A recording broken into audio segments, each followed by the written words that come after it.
How's it going, everybody? So I don't think this will come as a surprise to anyone, but there are a lot of really amazing anime series that have soundtracks that are not quite living up to the standard of the rest of the show. And on the flip side, there are also tons of phenomenal soundtracks that get written for shows that are maybe average at best. For example, shows like Shiki and Amagami SS, which I've talked about on this channel before. And I've got a ton of music that lives on in my memory, and half the time I can't even remember where it came from. Whether that's because the show itself was bad, or maybe the rest of the soundtrack just wasn't as good as that one single track. And there are a lot of those pieces of music that I really want to talk about, but I didn't want to make an entire video on one show's soundtrack when I really only wanted to talk about that one piece. And so I thought, why not just take all of these random single tracks that I really like and just put them all in one video together. And so that's what we're going to be doing today. And like I mentioned before, not all of these shows are great, and not even all of these soundtracks are great, but the tracks that I'm going to be showcasing are ones that have just sort of embedded themselves in my mind. So without further ado, let's get into it.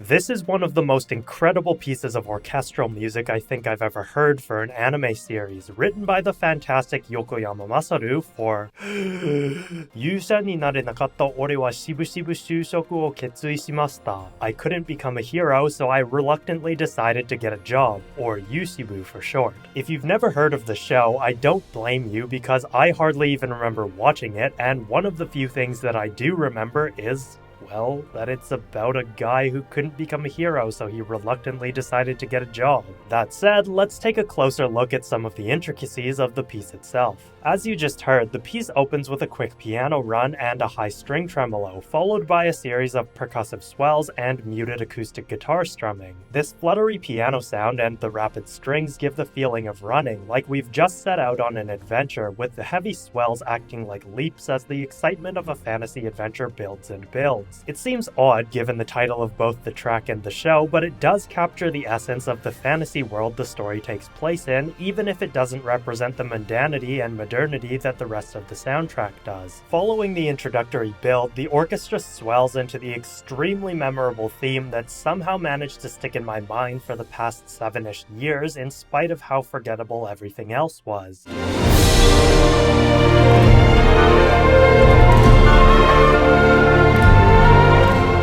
This is Yokoyama demonstrating his absolute mastery of orchestration, with the strings taking on a highly evocative melody, one that seems to swell and surge with the emotions of the protagonist's hopes and dreams of becoming a hero. Harmonically, the music takes on what seems like a J-pop structure, as the B-flat major key we're in circles around the 3, 4, 5, and 6 chords. If you're familiar with Japanese music, you'll know that it differs from Western music's typical 4-chord progression by taking quite a while before resolving to the tonic chord. This allows for a lot of suspended harmonies and progressions, keeping us engaged and waiting for that final resolution at the end of each phrase, and lends itself perfectly to stories like this, where the main melody and general sound of the track seem quite exciting and dynamic, but the harmonies outline a more suspended feeling of ever-building tension, much like how the frustration of having to give up on a dream and stagnate away at a normal job feels. Now, if you're already familiar with my content, this is likely something you'd expect me to fall in love with, given that it's an absolutely beautiful orchestral piece written by one of anime's most prolific composers. So now that your expectations have been met, let's move on to something different and shatter them completely. Fly away now, fly away now, fly away. I don't talk too much about electronic music, mostly because I don't have much knowledge on the more technical aspect of its production, but man do I love listening to it. Panty and Stocking's entire soundtrack is a goldmine of badass beats and hilarious in-jokes, much like the show itself. But I think that the first track anyone will think of when talking about the show is Fly Away, the transformation sequence song. Much like the show itself, the soundtrack is a blend of non-conventional styles and writing, heavily electronic and relying on the hype beats and cool synth riffs, it speaks a lot about what the electronic music scene was like in 2010. Produced by Teddy Lloyd, Fly Away in particular is pretty simple, playing out some syncopated synth shots to start off the track while the singer cries out the lyrics "Fly away now." Moving out of the intro, we get some wah effects and quick volume shifts on the lead synths, giving a hypnotic push and pull effect reminiscent of your standard club tune. This is entirely fitting since the transformation sequence is, let's just say it's not your average magical girl form change. There is a slower breakdown section which separates it from being just your average club banger and acts more as a traditional electronic track, giving the listener a chance to breathe. And in typical panty and stocking fashion, the lead back into the final section is a rhythmic build followed by a moan of pleasure right before the drop.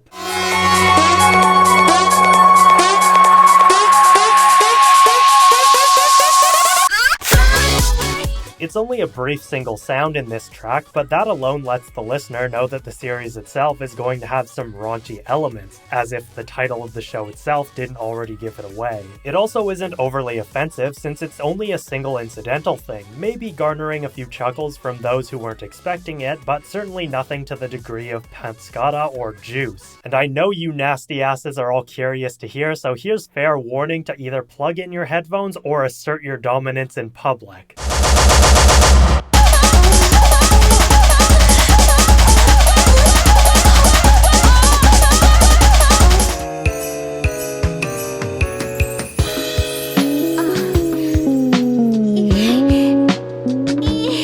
Now with that out of the way, let's slow things down a bit. Long beat, ship, clock, wise, book, dew, haze, log, sphere. And yet another piece of music for a show I remember almost nothing about, and yet this one sticks in my memory for an entirely different reason than Yusibu's did. Teddy by Suzy Kim is one of the most abstract songs I've heard in an anime, bordering on the line between modern contemporary and poetry. It isn't too difficult to find songs in this style nowadays, but back in 2011 when this show came out, I wasn't even watching anime yet and definitely wasn't listening to music like this, so I can't say for sure how common this kind of music was back then, but at the very least I can say that I wasn't the target audience. The lyrics seem like a random assortment of words and letters, like some kind of password or code. I don't remember much about the show, but I do recall that one of the main characters, Alice, is some sort of lolly genius who oversees her organization from a computer-filled room with a teddy bear by her side. Whether these lyrics in particular have an actual connection to the events in the series or not, the way they're sung and the lack of clarity on their meaning gives the music a much more haunting feeling. This seems intentional as the only consistent accompaniment is a glockenspiel playing a sparse ostinato until the chorus, where an equally ominous string section comes in with some really unexpected harmonies. The first move from D minor to C6-9 is a fairly standard minor key descending bass line move, but this is then followed by a C minor 9, completely shattering the expected move to B flat and following this with a chromatic step down to B natural before returning up to D minor.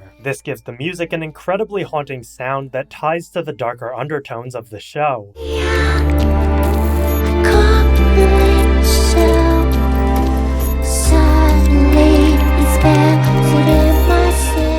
I wish I could tell you what the story was about, but I only vaguely recall it being a group of NEETs fighting against some kind of drug cartel, which is dark enough to justify the eerie theme of their leader Alice, or at least her bear.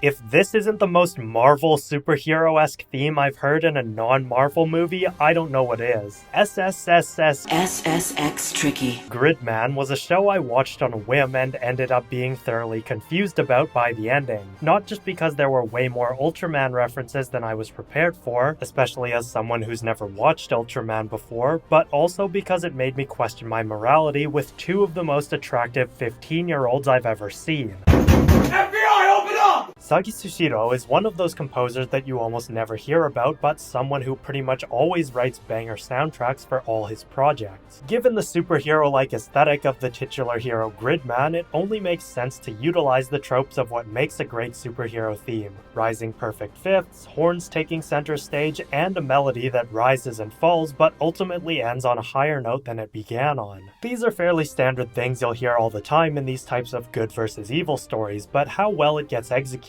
depends on how well orchestrated it is, a problem that Sagisu never seems to have. The story of Gridman is, of course, much more complex than what this theme would have us believe, but the theme itself is incredibly fitting for most of the kaiju battles that occur between the protagonists and the monsters. In the key of C Dorian, the melody steps up from C to G, only to quickly fall back down in stepwise motion, outlining a setback for the heroes as they face off against their enemy. This in turn rises up from the low G, leading back to C and landing on the higher G, making use of the sharp 6 A natural to give the response portion a sense of hope even as it falls from the B flat.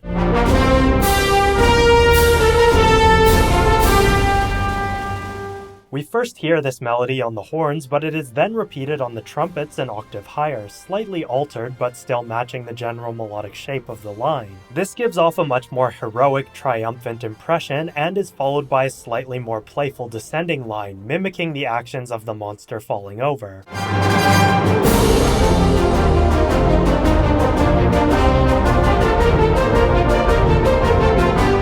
Quite honestly, this piece alone is a masterclass in orchestration, showing off the interplay between different instruments and sections as they weave in and out of focus. The horns take precedence when the melody calls for big triumphant sounds and drop out when the music descends, allowing the strings and woodwinds to make the music seem more lighthearted when necessary. The bass lines are especially important for defining the mood and character of each section, taking us from rich textural lines in the rising sections to quick staccato patterns in the playful sections for an airier sound. There's a lot to get into with this, but perhaps I'll save that for a future video on orchestration or on Sagisu himself.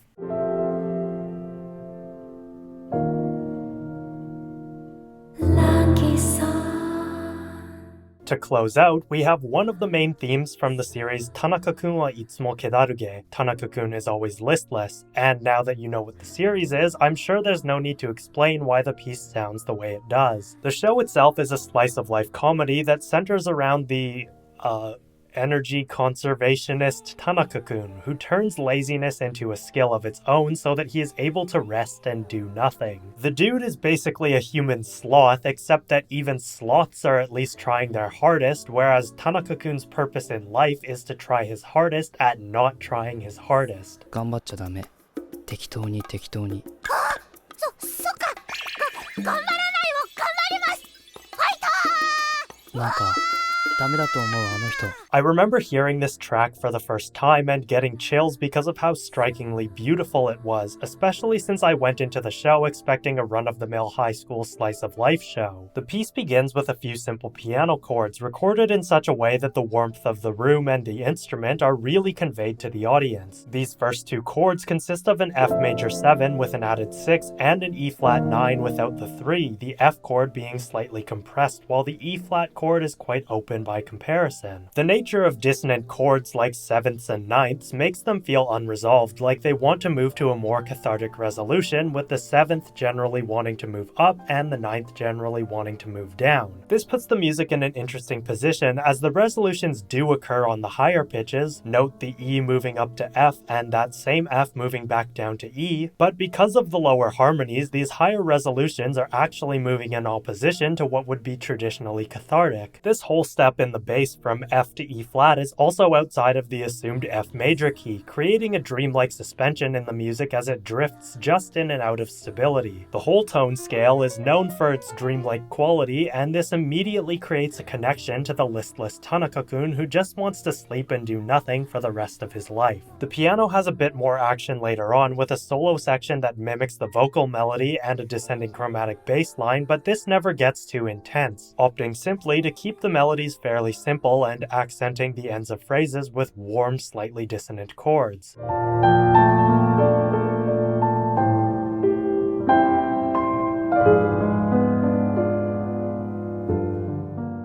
vocals also evoke a sense of drowsiness akin to having a lullaby sung to you, this singer's voice soft and breathy, almost like a whisper. Why the lyrics are in French, I'm not entirely sure, but it certainly seems more relaxing than simply repeating the word languid in English, and a little more refined than singing darui in Japanese. It's hard to place an exact reason for why this piece of music has nestled itself in my head, but if I had to guess, the jazzy, dreamlike voice and piano simply managed to put me in a surreal headspace that few other pieces of music ever managed to. And it's amazing that all it took was 2 musicians and a bit of reverb manipulation to create such an everlasting piece of theme music. And that's all I've got for this episode of, well, I don't actually have a name for this series yet, so if you have any suggestions, let me know down below. This was a lot of fun because I didn't need to pick tracks that all sort of fell into one theme for the video, or worry about picking tracks that all came from one soundtrack. And these aren't the only good tracks that came off of most of these OSTs, and I would love to do a more in-depth analysis on some of these soundtracks in the future. So if you'd like to see me do a more in-depth analysis on any of these tracks, or just on their soundtracks as a whole, make sure to let me know down below. And hey, while you're at it, if you have any non-opening ending songs that get stuck in your head all the time,